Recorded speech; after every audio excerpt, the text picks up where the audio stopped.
Mamuria, give my Italian. Oh, when no year they reported drop of the one man, they also give ma. But they big ma, not suspect. Eh, all my two are gone. Also, yeah, burn up your bit. Rest me up. Walk be me. A betrayer now, he a betrayer. Who went up your name, ma? Lade. Who went up your name, ma? Mavi will etiquette. I will etiquette. You move to the general like yo. Yes, I get this up. Ah? Yes, I will. I'm you, what?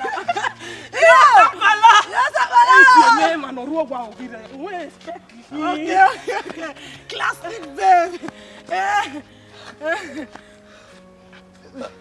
But you know we have you with me.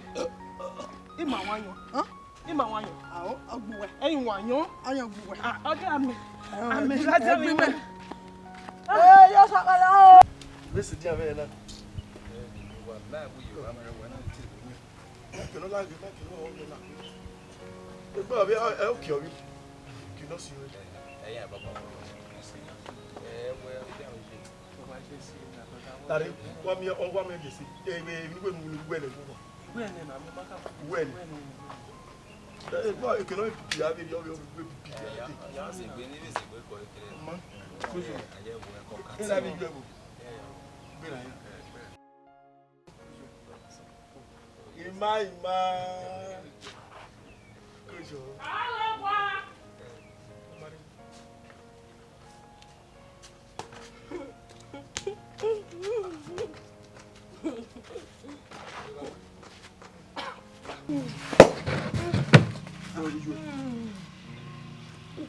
Yogama.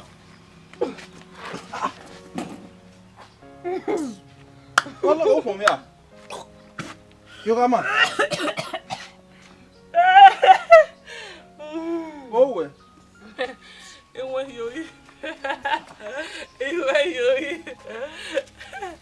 Yogama.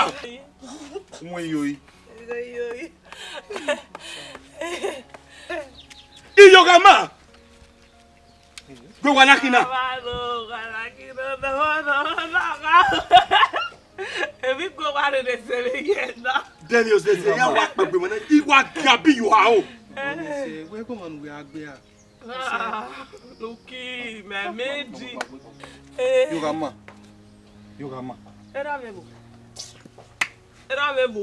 Irabu. Eba Bautana. Nini Mama go a yard here. I see ya. How did I be? He come with a break cream and I say. You come on, we are one, but we are lower. You want to sleep with me? You want to sleep with me? Then the nick back banana, you want to sleep with me? Eh? You got the blue speck. Baba. Hey, Vanyane. What biggest pause? You got that way. Expect a boy. You got ma. Emma, Mammy, we boy, why are you? Emma, I want him to buy a time when I got love him. Unugaya ima like you, ima like you. Unugaya tamawe, I don't like you. Eh? Ima dey go your pants before thunder fire you. Only me. What am I not your way out? Eh, what is up, yeah? Okay, yeah, Mama. okay, yeah. Okay. Idowu Agbes. Go your pants, so. The man not wrong with the refugee me. Yeah, call over your bed. What boom ya do over me do atalo yan What boom ya do over me do atalo. Tamotene Norway fan. Is the best in the rock. You come on. I like it. Okay. Okay, that's for man.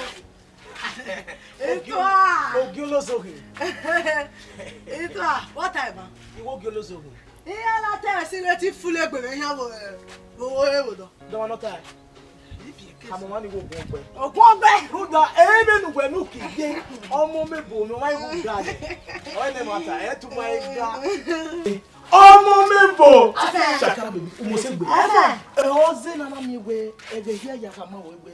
Uki kweme umakumoki. Ele kweme na. Oh, how whatever. Ukweme. Na.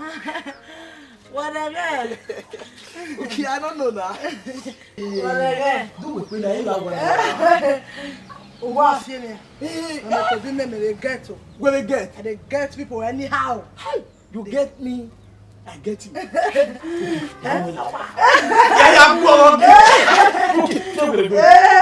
Where can I dey get people, I dey get. Okay, no. You pop go no.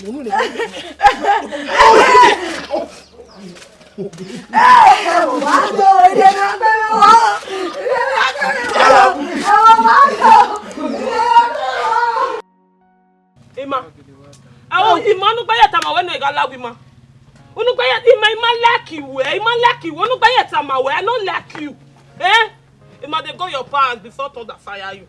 Only me. What am I not your way out? Eh, what is up, yeah? Okay, yeah, okay, yeah. Okay. Idowu Agbes. Go your pants, so. The man not wrong with the refugee me. Yeah, call over your bed.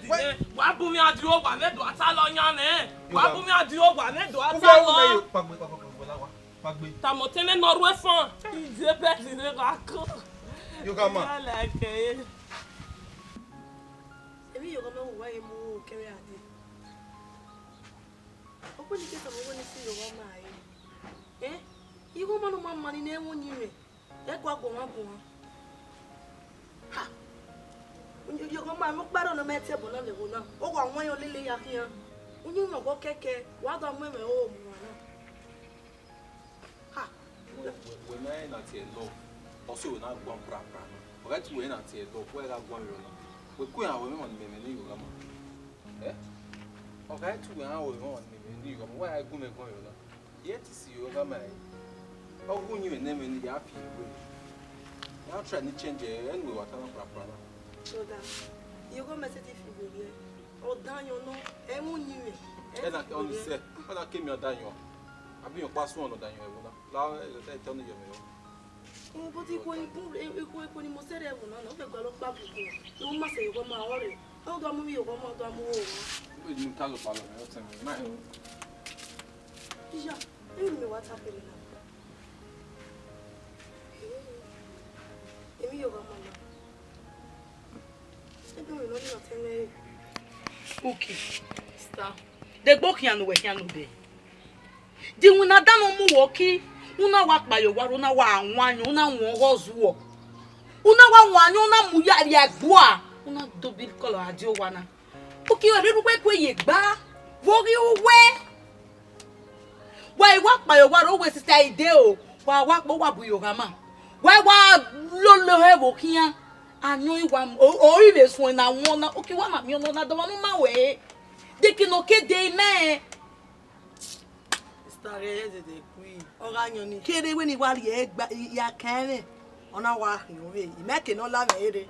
Ime de ke o la me ere ye kere we ni wa ri e me iye obo ni la e o ma ma iye me ni ha ya la ni. Igi lo bi obi jo na la no de ni o ma ma me na o bero ma he ga la. E wori. Obero no higala. That is when me gbonu wi aya bani na anyo. Uki ama wa anyo wana mi ama we. Usaka mo wa woro we na ki. Usaka me. We style when we do bagma me be. Ya ze ge ya mi yorama. Wa mi yorama ga ni me eta na. O style ya mi ni. Ya mi ni. Temi no mi e. Ok mama pe e wa o ma le polo ma polo wa pa bo bi na wa ya mi yorama.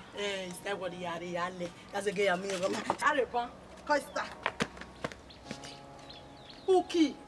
He o jane abiti ya we. Abi egbera ni ya na we. Okoni no ha ze egbera otera ni abi mi we me yo we. Eu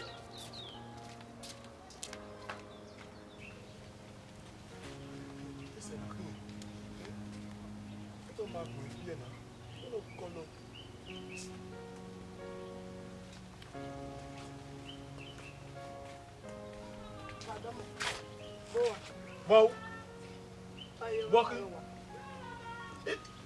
You better on the way with Bella, mana. Eh? Brother Geek. Oh, we ma. Brother Geek, I'm not going here. I got you, my amu. Yo. I'm in wedding you, my hair. What's Yako? Ima, a woman walking, you can tell me. Then me make your dad for my west. Oh, Dago. Yo. Oh, Dago. I hear it, my amu. Hey. What? Yeah. Epa, o que le ya kame o. Like. Iyo. Like. Baba iwe mi o. Nene ga mi la gbogbo baba wa yan ku me gbo. Gboki. Egbe wa gbo me. O se gbo la kian. O se gbo la kian. God dey shocking gbe. Itu go me. Brother Geek. Iyo. Baba na we Wa begi ye ke. Baba, iye go fi emi no ba lo, iye go we mi me ke no ma ge hado. Is go we no begu ye ke. We go mo ni so. Mo ye ke le ra re. Ye ke. Oya. Hola wa. Iyo. Yo hola wa. Owe. Hola wa. O wa ma. O wa ma favor me baba. O wa ma favor. Iku e gbe mu. Iku e gbe me. Iyo baba wa le ra du bibi o de o. O mo ni bibi o de. Wa le ra bibi o wa. O ka le la dia, o ge dia, o dia go me, ka le la go igbo, e ra me ago. Yapa. Iyo. Era no se ke no asu. Jota kolo.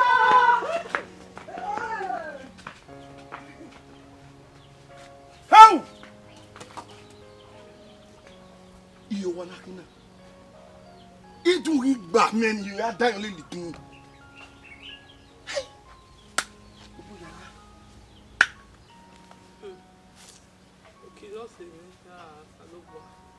Anyo ga gboya.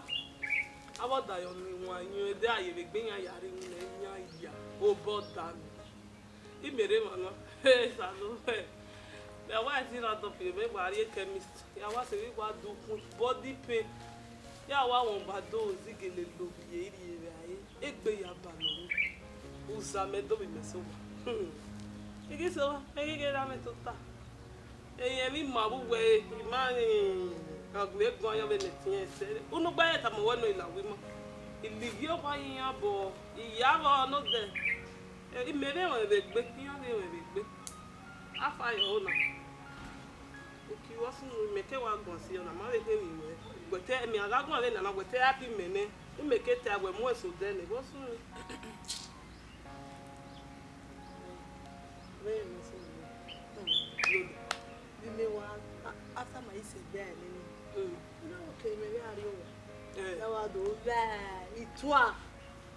Mo itwa ma pa re na so ba lo itwa pa ni me bo na itwa ni gbe ma fo ni o bi awo ko no re bo na. Do be nu itwa ni no. Itwa ni na. Mo ma ga se yen. Itwa na gbe re. Itwa ma de gbe mo ma mu Itwa na muda. Itwa na gbo e ogbo e ofofo wa wa fi o na gbo e ma understand ogbo e ni. Ibo ja bun gbe. Itwa na wa di mu na me. E o muda. Ba me ni itwa na begege unwan yo ni. Itwa na mula wo. Ona wa mula me just like that. Ma me pa ni we ima tie bo ni itwa. Ima podu no se gbe. Ima ha mu twa we itwa mu re o to muda. Itwa ugbo na nwuna. O wa tie egbe no do nwuna. O gbeteri yoko wa bi nya ka wo wa bege ni egbe yari. Itwa. O mudia. O ma mu itwa oriri ma gbe ku o e. Kwena gelera we. Itu anamule. No me tane se bo de to. No de ti le you no me ya ha me we itu a o la re o tolo me o e me ke imu eji o dogun we tolo o e be tani. I ma ha mi to a be o itu ana wa ge. Mama gitu o. Adagwe na egwe na ewofuru na egwe hian ya ku ogwe di onu. Okay. Itu anamulo si me. Itu amula re gbe ya gege won itu ogbigi right. Ose me oni ma se no ara bu o. Oja bugbe. O vi àwọn ma be ni meje wa asorada. Ye va ya ki owoja. Wagwe na witu ai. Wagwe na witu ai. Enu we ka witu ai na witu ai. Yari ogwa ai. Itu as. Ogwe ta here here. Itu as. Aba po wa.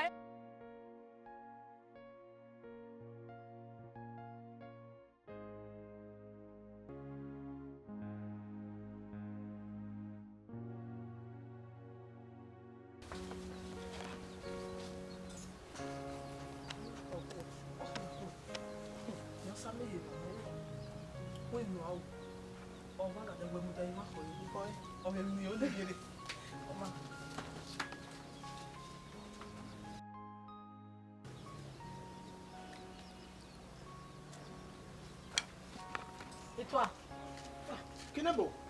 Itu ade kinu we wa do we no de. O wa mu me kwede. Then e de me wa o wa salo na me ni me wa ku we gbon e de me wa salo. Lawo. E de ba kan iwe to wa ewu because o ewu. Nu do wa geri iwon ayo gbe ku ani. U na we mi nu ayeto a. Iye me gewe. Itu ala de ya me o. Lare. Le. Ya te ko e. Itu ala yin lare. Ya me. Mo to de o.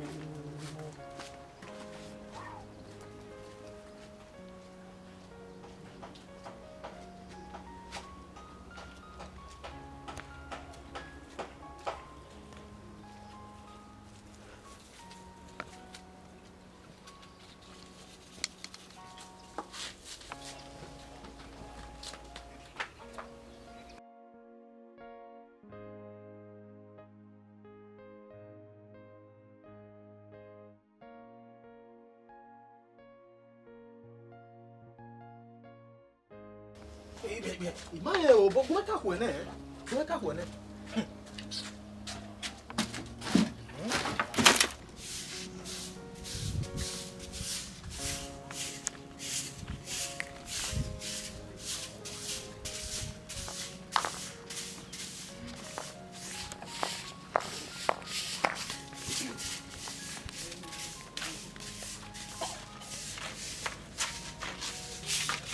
We fe ko polo o ma polo bere o ma de o mudia o we na yi otun e o Ezua. Mama mi Ogun we bona. the guy O te me ro gwa wo kin. awe so gari e boga no yan wi yen be ni ekun abia na bi we yi E te na wa kele guja. Awa te we ye me na yi. O wa wa gbon. Who got to be Uzuwa Jina? And I need me Ibani is a robo, but I'm more nigger. Fabiana beware this. Who will know where the back was so in my head? What it's your bone? No, girl set it about Meta Bonuki, Malogone. What's your Bonuki? What done a brother? You said, well, yeah,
Ni wa la wa ni ari mi re Ike mi no so.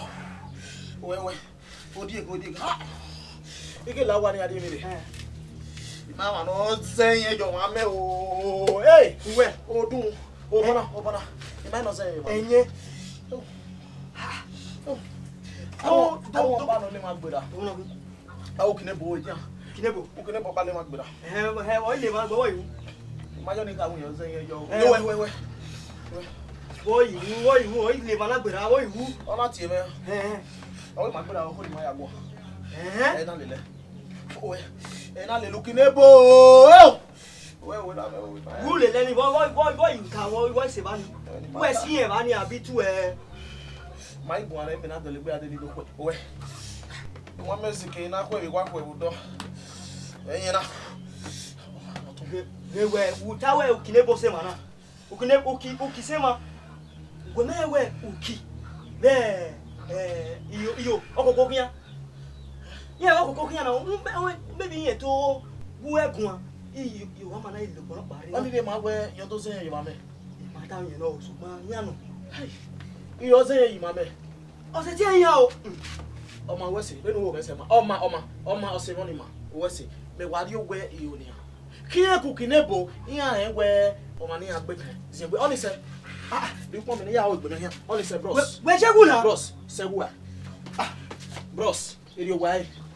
Oh, where would you know? What's it? I call near Begging Odo. Now why are you here? Why you let me? What was it? Did you already make a kid to go out, do being a boy, video talk? Mike, now one you. Oh, okay. I'm not people live a good life. I give me on a look, no use, no live a life. Eh? You never whether I will go with by Michael away. Wow, we here. What might be a been a white bin a way. Why you now be even best if every win every bin wona. Eh? Oh, one year we don't take web one. Oh, by working while I mean no more whatever. You love, figure here. This is not life now. Then okay, then we go when I'm a mighty woman. Then go. Anything no I can do it for you, but when you say we were no. And what do I live this kind of life? It's not done anywhere. Oh, where? You need to follow how we yeah, no, but when you say we were no. Oh, no, let me know what we say. When you mogel in your that way, came in many, you really know where came you out with me. Yes or no? Let's see any time. There are our own, you know. They are wanting to know you will. But when we needed to know how we make it, motor go. This same motor you move. Where you know where you are, but when you go work with me, oh, where I am me. Understand? My boss say make we man in my yazo metis so. After we here, ni mama no move you win. Imami na imoto ya you ere. E slippers me say you only be gboro yan ma. Ibe ye won ibe ya ko ma la ha. Imoto go alote. Say moto. We do give me gabo. Hi. E ja na gele. E me do give wo gi agbon. Me. Bebe ga zo. Me ya pa ke ni me to tazina. Baba na daga na. E ke ni me to tazina na you know ya ta we kemi ni riri agwa logo awe me. Ime dogi wogego. Wona gbo here. Wogego here. Unwe ge shishi. You no ge shishi. Ebi no ba ma go mi we. Una ebi ni pe ade ya go arudo. Ore ke ni pe ana go. Anything you want I will do it for you na dey tell. Bokun egbin we ole. Una ri ye ki yoko wa po na do ho eri do mo ye be ho e won. Una ri ye yi be una tell. Omo ba agbere ti e bonu. O bi agbere ti e bonu. O ku agbere ti e bonu.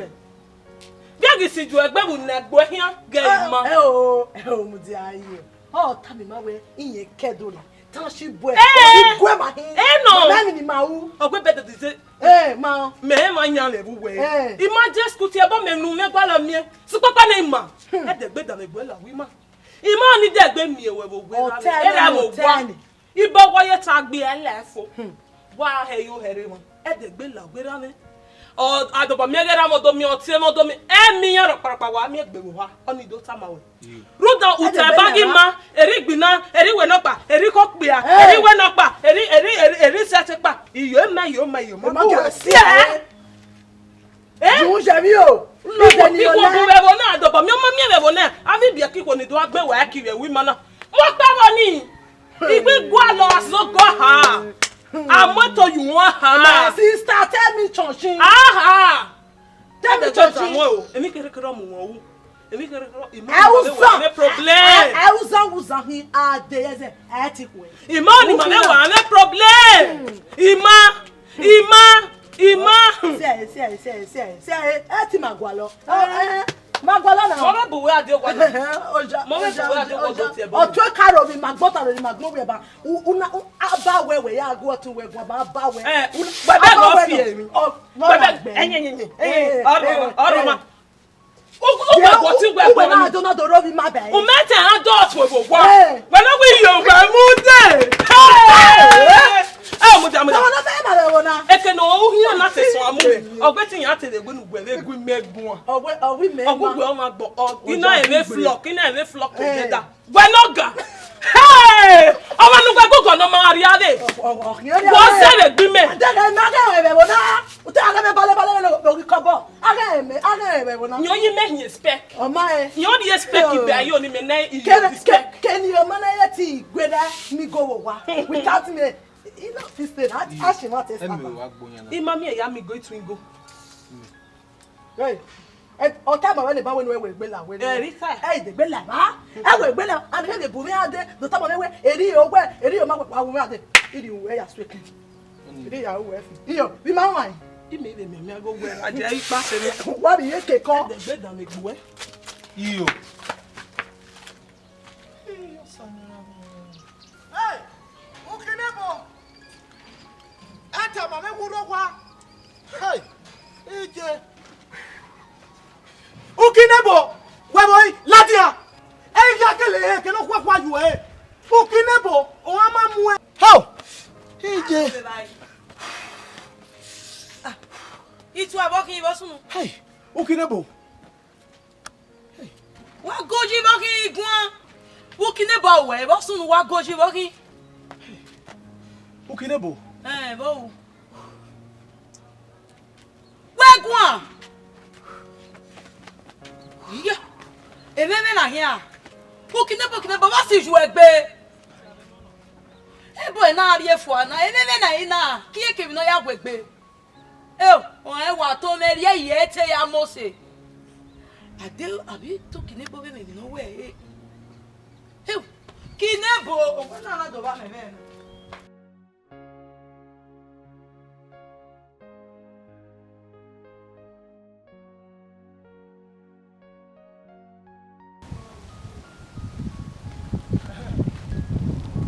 Ukinebo. O ama mu na ya sume, you na ya te wa Ukinebo. Ukinebo ko we. O we ruta bori me ga ko ya ko me ko. E je na Ukinebo amani ya ko. O te o ga nu wa we ni o wa go free radio ni o fine. We ko bu ya tabu nu. Ukinebo de wa de esieke. O we kere odo ya mekwe. O ma no ke ni o we flare. To me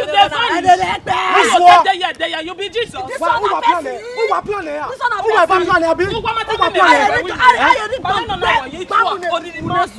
me. Una ri emi we ni no mama no na ri emi. Awu we. Bokunu e. Bokunu o me wa. Bokode we. O wa le megbe na. Bokunu we. Bokunu. Yo ti ko be. Ogun oku e. O wa ba o wa. Ogun oku e. Ogun.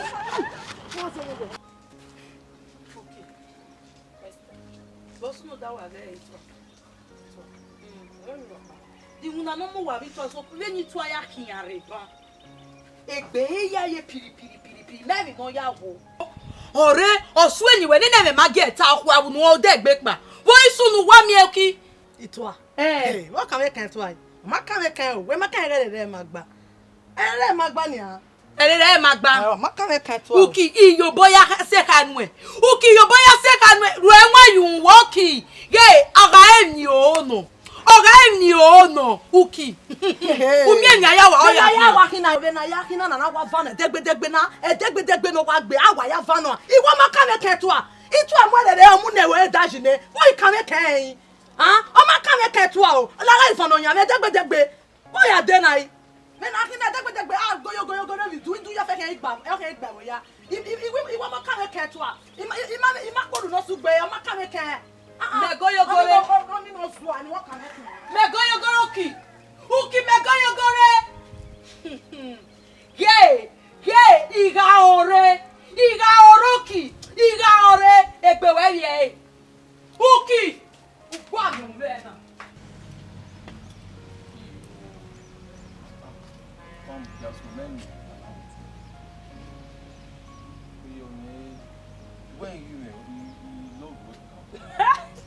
Oh, now you are taking me as if I'm not serious. What is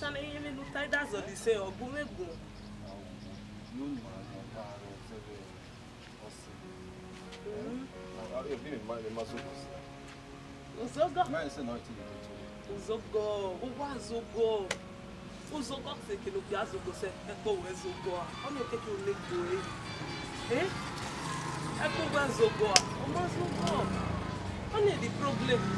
Forget Echo now. Echo, don't worry about money. You go every day now. You love all my time. You love him and you go or save him.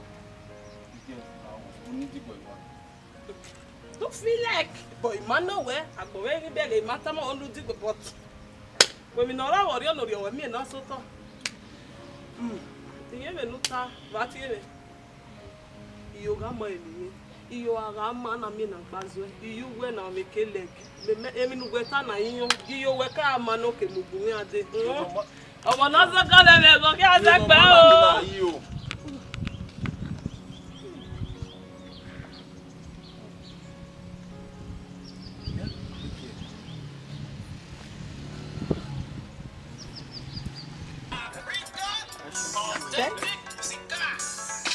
Come on,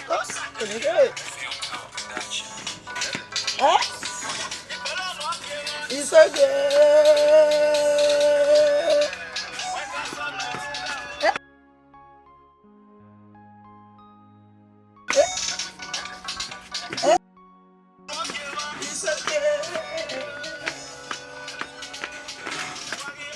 It's okay, more money, it's okay.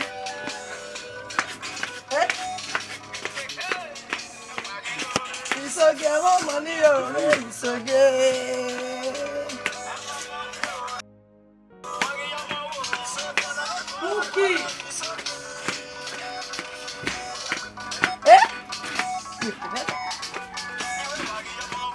Uki. Uki di muna dana mu wey. Iji, sister Bena ya ki, inya giwele ne meria. Go mele ba. Inya dana mu wey. Iji, wasunui, ugwa hia mu kowe wa no biosa. Uki bi me ke pa yo wa de bo bia na. Matwa bi adele mi ba ire. Uki bi ba ni me delere, oruko ninu male. Uma polo, akwa nyawe. Sister wo jaria. Wo jaria ka mo tene here. Bagbona ababi ede, akami ejide. Sister wo jaria, uki male na ele, uki mapolo, uki mawe bedi, ewe, uki ma peti. Mo ba jar mo. Gumele. Dem nu me wo na. Na le la be wo pa won. Na le la be wo pa won. Mi me ki ari ki mo bi na mata me wa le nene bai. We go rock my career. You want me to can what you? Okay, ugbe me gbe na emi because ori owe yawe. Emi ni me una ni me na kun ye yo kun ye wo we na. Ti yawe. Epo we wa mu me. Only say. Ah, ewe. Moje. Oje say. Nene mi no we no wo. Yawe, ya kan na yawe. Ya yawe. Oh. We la de do mi be ni ko do mi. We go agbe ona na. Go agbe nu pe. Go agbe ni. No no we na eje we. Ukio. We ko. No.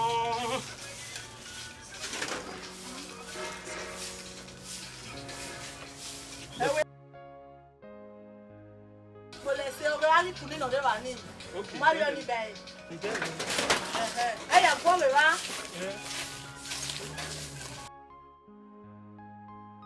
Where come? Onu e ya fi ogwe. Eh ya gbo me wa. U fi ogwe. Who we to is here? Where do you know na no de mana be eh? Come.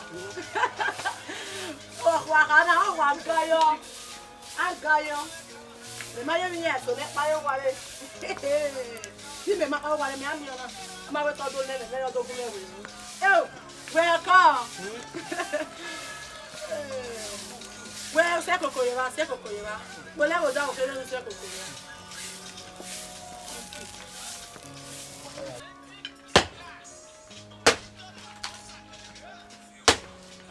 Ewe ko lu e do ye fi wa o. Irawele. Ye mo we no senye. No ya obegi ye mo we ya yeso na o.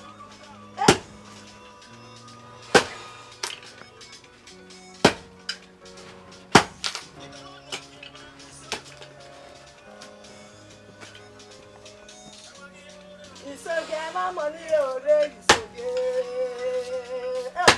Ewe no ga. Oga oke. It's okay. I'm not well than I eat well.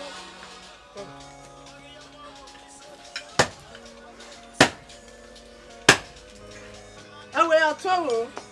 I'll tell you. I'm your say,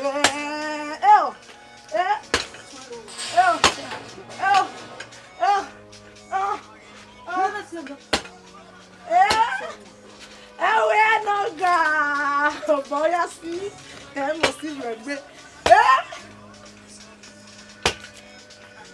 I'm not well on it now.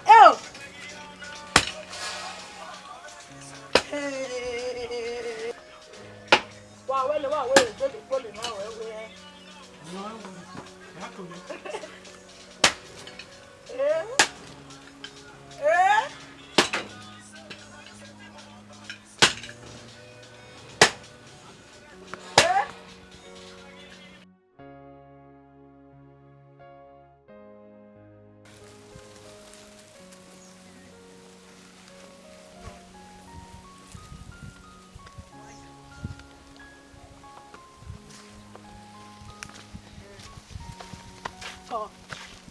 Man, I swear, and then it was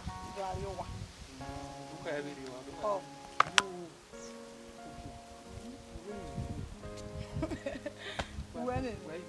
When begging tea where our woman, none of a new maybe of a poor who just like that.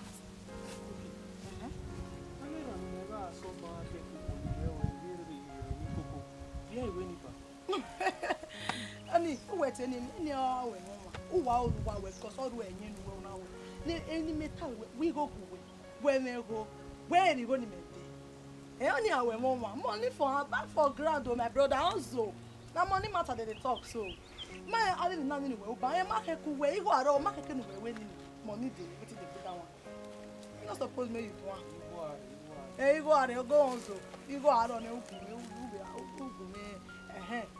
otwen me e ya ha mo twen erugun me polo erugun me mama erugun me sera ami emi na egu we unu we pepepepepepepe itama we ni e ya tama e o mana o to twen me o ami egbe na so oba bye.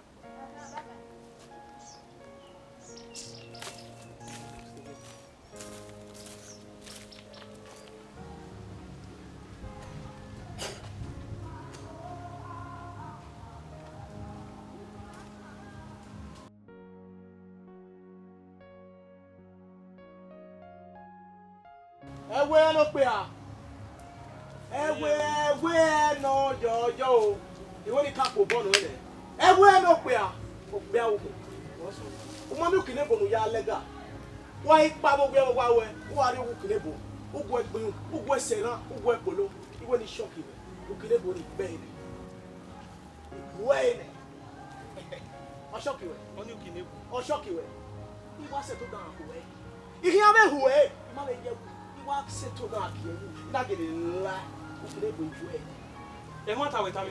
o kire bo le we ni shock you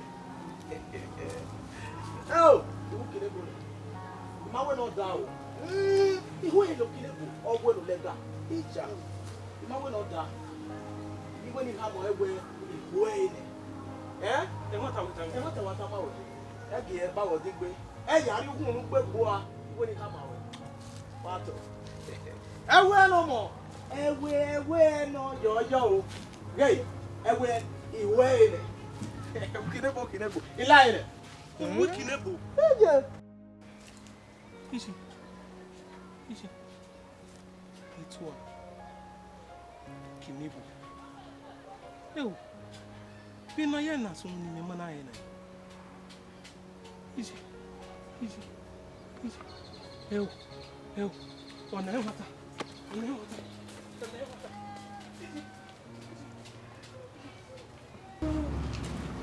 iyo obi girl what like Ewe. one egwe Ota ino ewe no we je me. Me ma kata ma we. Ino we go kere no be me we ne pension. No way or ide who the phone mo le de ni yo. Me na ro gwa na. Me ye phone me ya ti o we yo gwete o. Ehe mi dame. O wi on wa wu.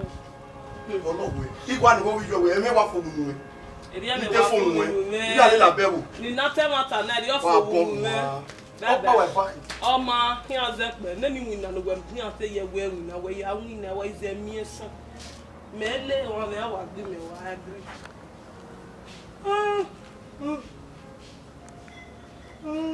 Wookie! Wookie ló wà náà. Gbé lọ lájà wà lájà. Wookie wá goshi. Wá mi wá gbọ́n na oke. Kí umi ẹyin yẹn àbí tọ́lá ọkùnrin òun wá. Nuna mi kú kí umi ẹ̀bọ̀ rẹ̀ wọ́n ìmọ̀ gbọ́n àná. Wọ́n sọ̀nù. Wá mi wá. Wookie eri wẹ̀ wá sẹ̀. Ìmẹ̀ẹ́gẹ́ rí sẹ́ wẹ̀ wọ́n náà. Bẹ́ẹ̀ni wẹ́mẹ̀ wẹ́sẹ̀ mi yá fẹ́fẹ́fẹ́ ni una mọ̀ àbíyẹn una mi ò kì í tú wa. Ina mu afia na mu gitu. Abi kwara mi twai. Ọ̀kadà bọ́ wa dà lẹ́nu. De kana na mu afia ni twai. De won ni akwa. Wọ́n yọ̀ Wa nu ju je mi twai. Wẹ́nu ẹ̀. Da fi nu gbe mu twai. O se yana na yana erere to magba, erere magba. Itu ase moroko de on west push si ne. O be fi yo agbe mo a. O fi awo gbe nu ju je mi twai. Nu lo da ni twai le. Ori yo he. Wookie wara mi twai. We ma mi twai, wada mi twai. Wada mi twai, wa mi twai lo do pa yi. Ori yo he. Ito na ri wala do afa no be to. Erere ni gba. Erere twai gba, wada mi twai. Unwi twai ma wo go me be na. We ni ayi unwi twai aso, ni ayi unwe aso. U wa agbe o. Ije ni ya gwa ni twai. Wookie!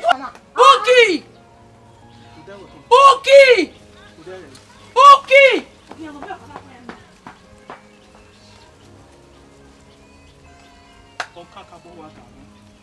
Ọwọ́ dà lẹ́nu.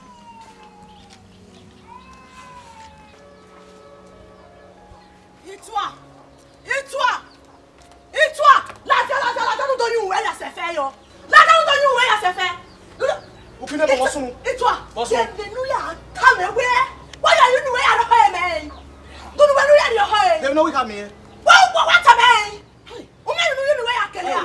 U me ni you be ya no water. mudia o bi agbe mo bi wan mu o we ni na ka me we ho we no Eh. ije o le wate me ho imagine o Itwa! ila ne gbe o imagine o Itwa! me na ma sense imagine o we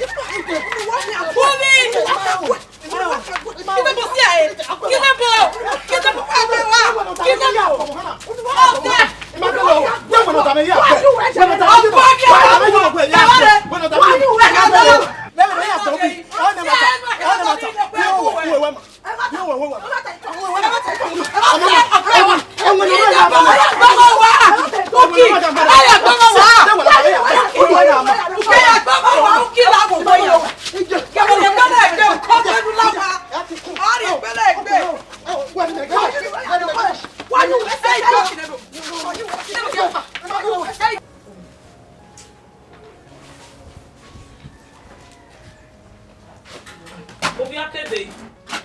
Then the baba ke golo wesi. Em no sunu. Igwe baba golo we wa no me no sunu.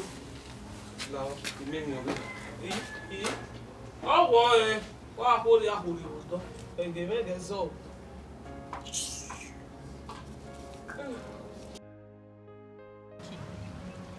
Ogama. Motiwa. Montana na we ni wa bere unyi wa to sinu wa fa wa ni nana. Wa bere na. Ena enikan. Ena ikina ya mo gbon agboto. Okay, we went. You kept it as a secret for a very long time. Woman, let's come on. Okwezeye. Ekwe wa mune. Iyorama. Edote yak bitawe Iyorama anami na gbazo. Nuwa iwa jena me maginye o. Imaginye. So ma moti wa rotana. Ina yire gu wa gwa beneti me bese. Don't have a la wa ho. Iyorama. Kinebu. Emi no wa kiabo hewo na. Unyi ma to sinu we wa nyina. We wa gogojo. Tu we wa like here. Na me wa gbon me hian se wa. American seva. Hian se wa. Emi kwe gbu we gbe Iyorama. Kebu kinebo. Emi kwe gbu wa gbe. Utiti. Una wa mwe. Vi anti o no lo ye ke we na. Imuna dan wa wi tu agba una wa mwe ye ho. For a very long time. Ma ba le tamane. Uma le ba tamane we sister emi no sunu. Emi yamata. Emi yata. Okay, na ina na wa kiabo we wo na ri wa le gbe. Titi matiti. Ori ope agbera temi wa. Opo agbera timi wa. Omobo emowe. Bi na yakuni wa lawo wo yo saba ya yin wa le calm down. Titi o wa na titi ama mo yara. We get start we go we be calm me down. Unyi menu wa nyina. Ma wa lawo wo. Ma wa gi me na be di mere ma na. Edo ko do e ki bodo ni. Iwi na wa ma onu wa we. School wa ma onu wa jo de nu wa gi je wo na. Wa lawo wo. Sister, I don't have my to we ma. Mama me no ri ma ye school. E te lori mori ona we. But that no need sha when I go ma we ne. Taya. Iyorama. Emi ya ni no po ma we o te ri mori na wo. Ya no po ma we. Po ma we ni o go ma shen. Fendikio. Umwe. Oni o te ri mori. Oda le nu gba gbe. What am I no ro wori. Oda le nu gbe Fendikio. Fendikio pa. Fenditi. No. Agbon wa ivaje na. Eni no me tana we na ni oni we. Abe cheje yo moru ni ha. Ni ga ile we nwina.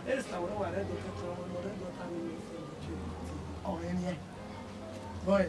Un gato me. Ọmọ Costa, we mo le la ni la bi wa to ta ikan pa kekere wa wetin wa zozo inspiration Ele mu.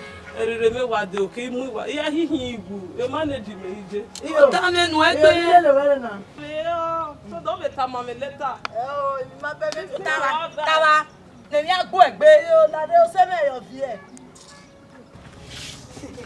Brother.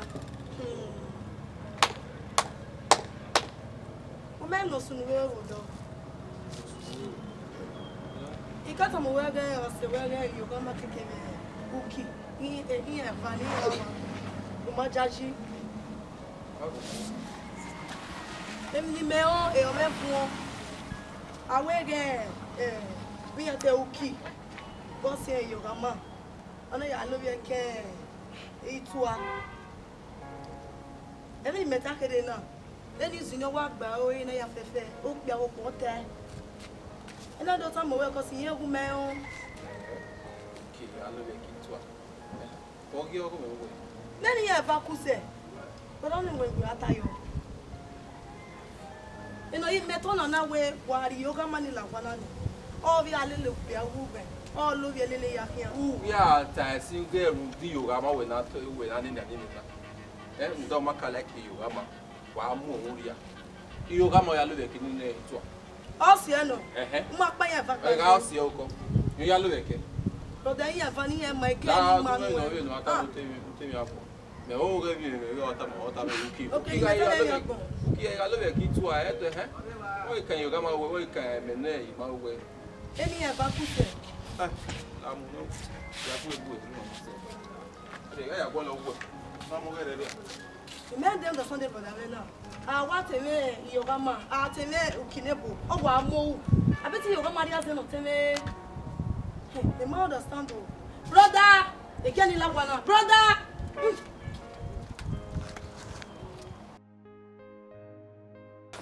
Baba woge na Teme, Kabeme.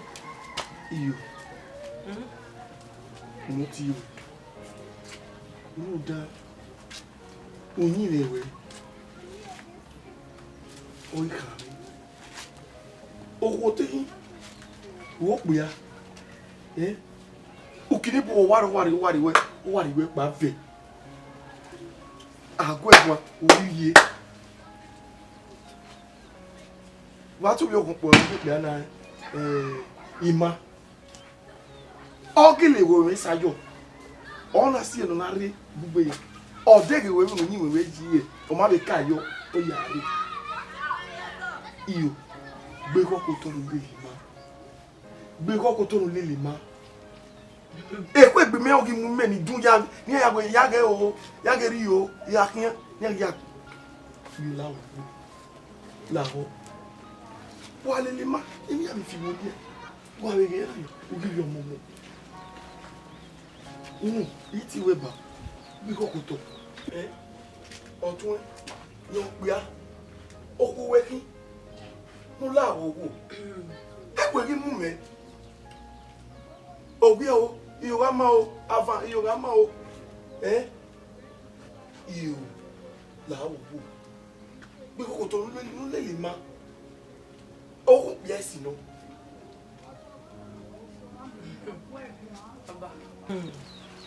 Baba. Ona weti member. Iti weba. Ama meto bi me. Ope ni me fere bi me o ni me bu webu. Le na mi egugbo ika wati me na ba be mo. Ona weti member. Iti weba. O mi ni me tele o ni me le no gbe sa wesi gbo ika bi ti me. Ni go mo. Baba o. Wo me ni te. Iye me no te. Ogbe ni kweli mari me yo wa ze ko no ya ni. Go ni o dagbo. Baba o. Metele mo teso ni o ni no we. Le na mi ege iye me mi ni hian wo nwe na ni ba le han no we. No me. Ogwe na ri me yo webe oni emi no ma. Ogwe na ri mege adobo mi ga bri bate lono me mo egbe na hian ya ti me fashion designer adobo mi bri bate lono ma we. Iyo no wi me. Ya we mu na me mana. Le we na be ya sukmo e. Oni ode. Ni gwa ari owi ma. Ni gwa kwe no ri me igwa zeba ni. Ruda ugwe ba ni bu ya be mistress to we. Ruda iri me yo gwa zeba me bi ya be rigere mo. No. Me egugwe ebe we ni nugwe me benefit. Se to we na eti me. Do take them me na me egugwe me plan me to bi me we egugwe me bi ozo. Ogwe ma ya go hian edian iyo, ode yo, ekwe mu we. No problem. Mo iyo. Wo me iyo, ekwe ye mu me. Mo me life ni wa live now. I love my life, Baba. I love my life. I love my life. I love my life. Already ni what tomorrow love you kana yo. You love your life.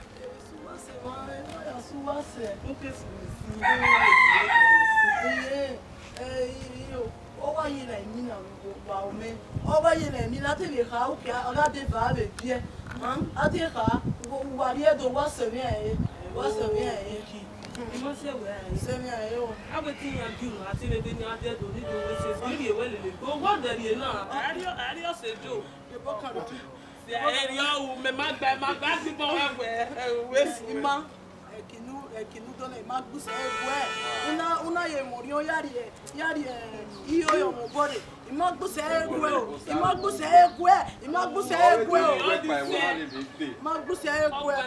o so me igwe we mege ma egi gba yogi mo da fo megi no le na me ya ye gbe yo be we mi here no so ti yo gbe me ti mi ale bu we ka le bu we bo na so le bu we bo no gbe na wo ki egi fi na egi gbina ludo de solo hian do ri opo yo wa ze opo no ya yo kan lo tad le guy won gi mabuwe ma make good record o gi moto de le na ru de ma ka ele ni meje o de ime wa no ni o si ele ni we so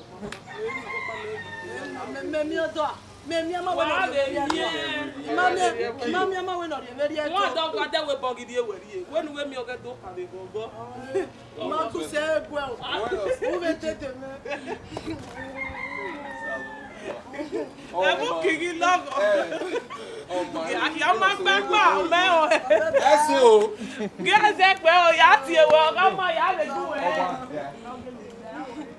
ma o bebe yi mami odo mami odo mami odo mami odo o ya le mami odo yo bebe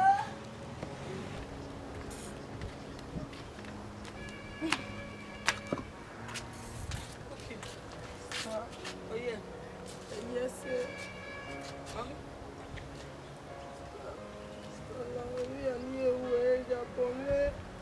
Japonese, sister, you ma pa ori edo. You na de. Ori edo. Ai ri ri do. Odo eri ma. Ori e pa edo. Keni. You ma de keni yo ga ma ina bi atama we we ni be fini we wo yo we eya critical ne. Wa le ya wa woni amu we we po mu le le gbe. Star la. Ni ani e we ya bo mi la. Ya lista so po we so we. Me business ni yo ye to. Ya le le wa fun. Ibe ya le ma ni so da. O na me we nu bi ata. O na we nu awu. O we ni me ke ku we gwa ke do ri ade. We ku dure ni. Ebe ya ni meta la wa ho ni. O ku ma gba ri edo. Ime kini do bo ma gbe me. Yeah, ti ri we ye. Je ni we in any kind of way no really need yeah ti we. Yeah, ti we am capable. Sala o ve du. Yajo ni yawe. Yajo yo ga ma bi pari eto ni yajo. Aje. Yajo. Kebi ni we nu wa we. Yawe. Ma we ni le ile, ma we ni polo. O gi famu. O ifini me wo dia na star. Sure. Ifini me. That we say. Yes. Eteme ni pia, eteme ni ku. Uku mama se no wadawa ifona. Ima do ya ri ku de wa. Much especially the female. Abi ku niro. Wala wo. Ima inuwa. Wa more that nuwari agbondo. Where getting of the world I take no keke wahoo at the start. Yeah, no do assume we will not you wa. Where you on wawe? Okwe asie shisha, aje club, anwanyo, ajave bete lele obia. Ena rock ba mesa. Wala wo. Wala o. Emi ya fe nwa ge movie na. Wa ye ya nwa ne gbowa. Wala o.